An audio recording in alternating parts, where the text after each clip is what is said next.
गो गोचर जहाँ लग मन जाई, सो सब माया जाने हूँ भाई। नमस्कार साथियों, मैं अविनाश दास रेशनल कबीर यूट्यूब चैनल में आप सबका हार्दिक स्वागत करता हूँ। साथियों, मैंने एक चौपाई रखी है रामचरितमानस का। इस चौपाई पर आज हम थोड़ा विचार करेंगे ईश्वर के बारे में। साथियों, मूर्ख से मूर्ख आदमी होगा दुनिया के अंदर, उसको ईश्वर को सच मानना बहुत सरल काम है। क्योंकि किसी ने बता दिया कि ईश्वर तो ऐसा होता है, भैंसा जैसे होता है, घोड़ा जैसे होता है, बंदर जैसे होता है, या आदमी जैसे होता है। जैसा भी बता दिया गया है उसको स्वीकार कर लेना है।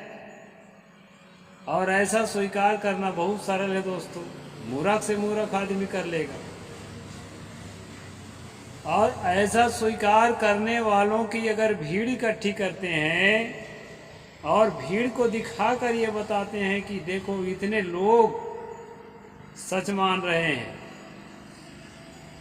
तुम्हारे अकेले के सच नहीं मानने से झूठ हो जाएगा क्या? ऐसा है दोस्त। तो आप कहते हैं भाई उसको प्रमाणित करो, तो हम मानेंगे। कोई भी रेशनल आदमी होगा, एथिस्ट होगा, हैं, लॉजिकल होगा, तो लॉजिक ढूंढेगा, उस पर तर्क ढूंढेगा। तर्क से, युक्ति से, प्रमाण से उसको सच करो, साबित करके दिखाओ, तो मानेंगे, ऐसा कहेगा। उसी के लिए तोड़ है दोस्तों, ये चौपाई उसी की तोड़ है। इसमें लेखक कहता है गो गोचर जहाँ लग मन जाई। गो, और गो का मतलब होता है इंद्री।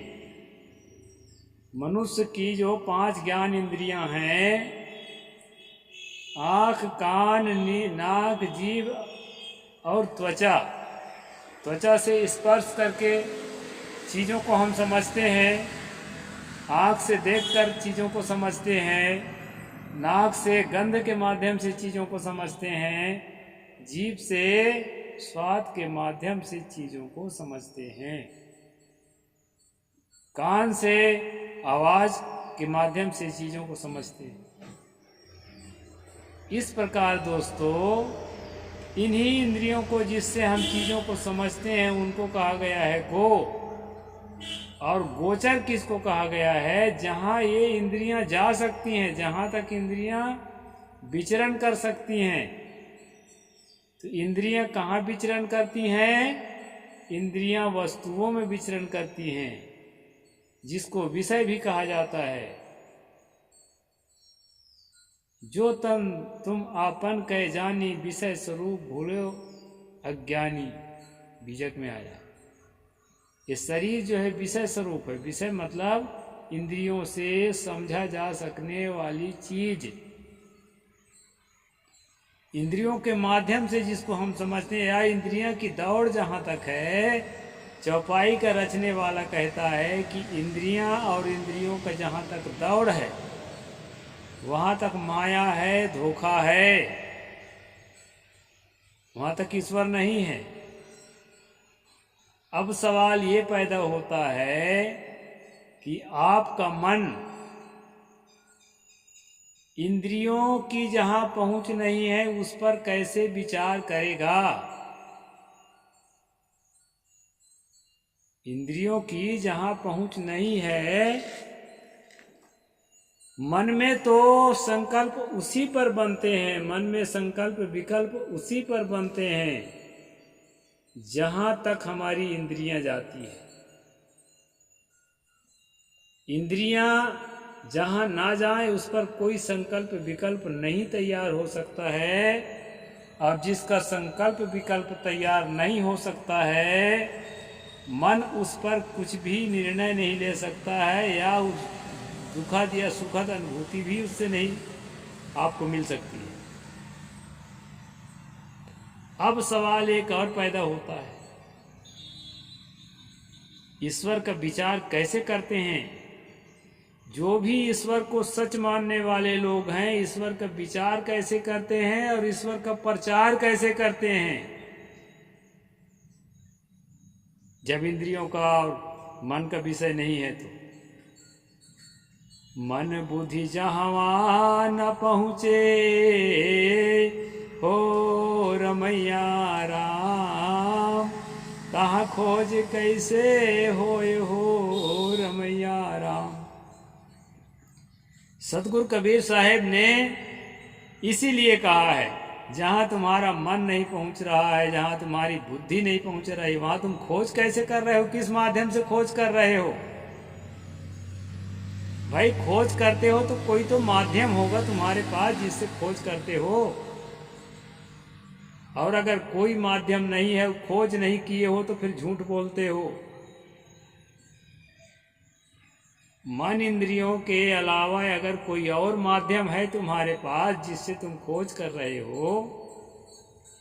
साथियों, अगर साइंस की बात करें तो साइंस कुछ ऐसी चीज़ों को खोज कर लेता है जो मन इंद्रियों से परे हैं, लेकिन वो भी मन इंद्रियों के माध्यम से ही उसको हम उसके प्रभावों को जानकर उसको निश्चय करते हैं।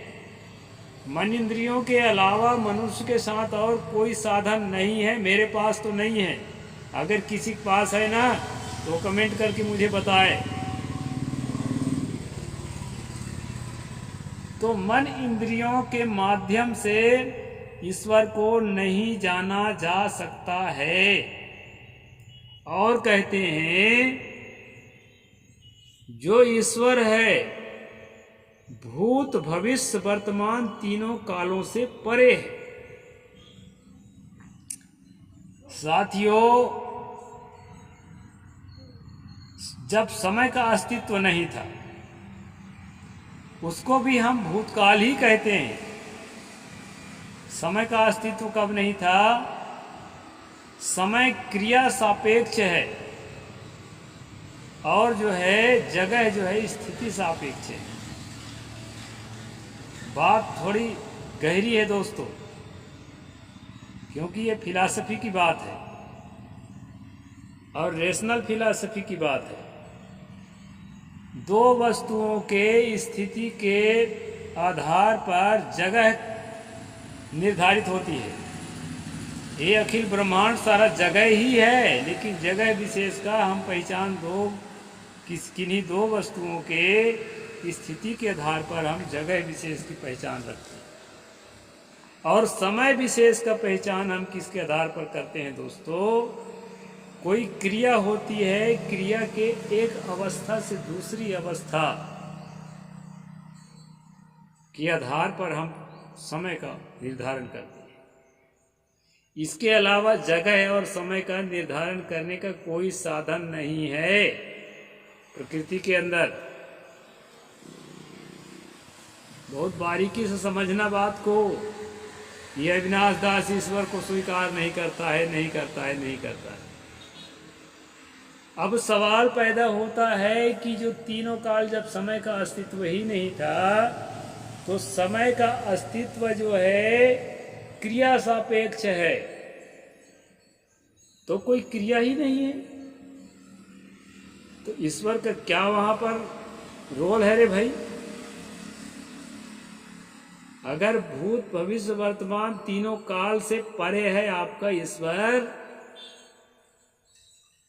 तो काल तो क्रिया सापेक्ष है, और जहां क्रिया ही नहीं है तहां ईश्वर का क्या रोल है? और अगर उसका कोई रोल नहीं है तो फिर वो क्या है? और साथियों, मन से उसके बारे में सोचा नहीं जा सकता है, इंद्रियों से उसको अनुभूति नहीं की जा सकती है। तो जो लोग ईश्वर के प्रचारक हैं वो किस साधन से प्रचार कर रहे हैं? किस साधन से उस पर विचार कर रहे हैं, किस साधन से उसका नाम लेते हैं। नाम शब्दों से लिया जाता है और शब्द भी जो है इंद्रियों का विषय है। इसलिए दोस्तों रेशनलिज्म के गहराई पर जब आप उतरेंगे, चिंतन के गहराई पर उतरेंगे, ध्यान के गहराई पर उतरेंगे, तो आपको दो ही आदमी मिल सकता है। दो आदमी मतलब दो ही एलिमेंट। कौन कौन? एक आप खुद और एक वह जिसके आप अनुभव कर रहे हैं। और अनुभव कर रहे हैं अपने अलावा किसी के, तो वो मन के माध्यम से ही कर रहे हैं, तो वो संसार है। तो संसार और संसार में आपकी मौजूदगी, इसके अलावा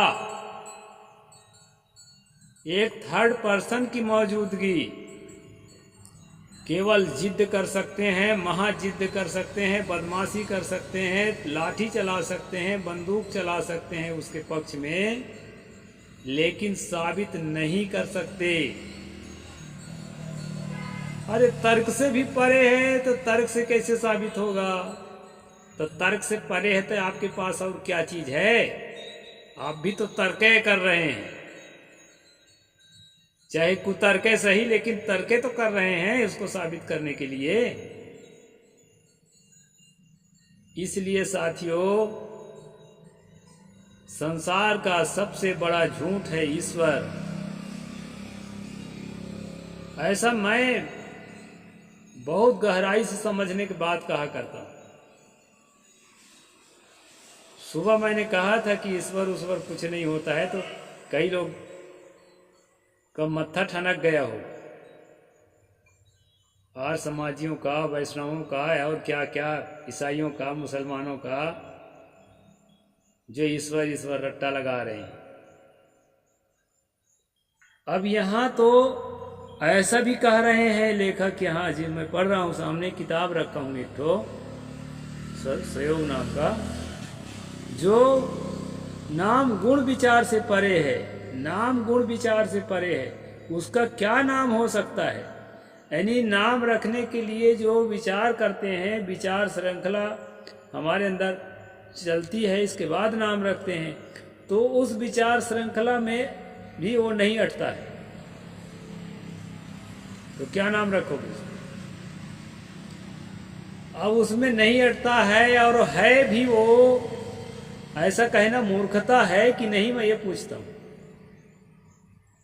न मन में, न शब्द में, न किसी चीज में उसको नहीं अटता है। ईश्वर परमात्मा, हरि अल्लाह, खुदा, मालिक, गॉड, यहोवा, ताओ आदि नाम हमने उस आद्य परम सत्ता को रखे हैं। इन्हीं नामों के माध्यम से हम भावानुभव किया करते, भावानुभव किया करते हैं। ये भावानुभव क्या है?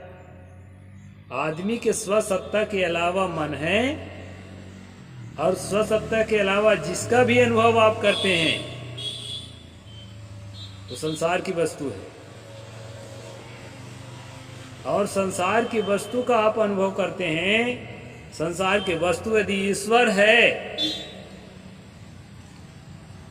तब तो हर चीज ईश्वर है। फिर किसकी खोज कर रहे हो रे भाई?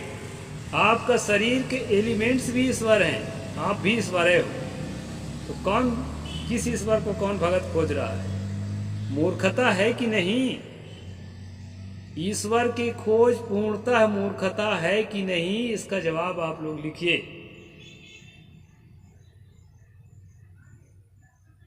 साथियों, मैं सन 1997 से सन 2000 तक ईश्वर खोजा, और जम के खोजा। जैसे आप खोजते हैं वैसा नहीं, जंगल जंगल जैसा किताबों में, पुराणों में लिखा है, भूखा प्यासा, नंगा, ठंडी गर्मी झेलते हुए। इसलिए दावे के साथ कहता हूं अपनी बात कि संसार में अगर सबसे बड़ा कोई झूठ है तो वो ईश्वर ही है दोस्तों। इस बात को हमें जानना चाहिए। और आज का प्रसंग मैं यहीं तक रखूँगा। साहिब बंदगी। जय जोहार, जय भारत, जय भीम, नमो बुद्धाय।